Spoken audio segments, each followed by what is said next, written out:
বাংলাদেশ সেনাবাহিনীর core of ইঞ্জিনিয়ার্সে commission লাভ করেন। তিনি 13 এর সাথে কঙ্গোতে জাতিসংঘ মিশন সফলভাবে সম্পন্ন করেন। ডিফেন্স স্টাডিজ সম্পন্ন করেন এবং যুক্তরাজ্য সদর জিএস শাখার চিফ অফ জেনারেল স্টাফ হিসেবে দায়িত্ব পালন করেন। এছাড়াও তিনি প্রশিক্ষক হিসেবে 2010 পর্যন্ত 17 ইস্ট বেঙ্গল রেজিমেন্টের উপ অধিনায়ক।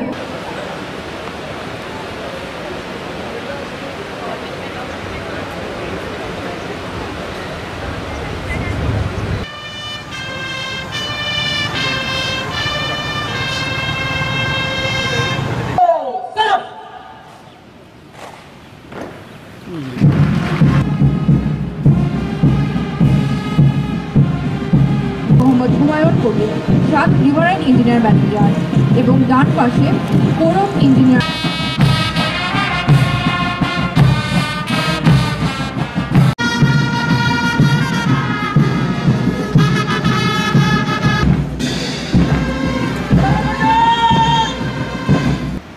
এই কোর সর্বদা তাদের কৃতিত্বের স্বাক্ষর রেখে চলেছে দেশ এবং Chief of Army Staff and the 9th Colonel Commandant, Directors, Commanders, Commanding Officers,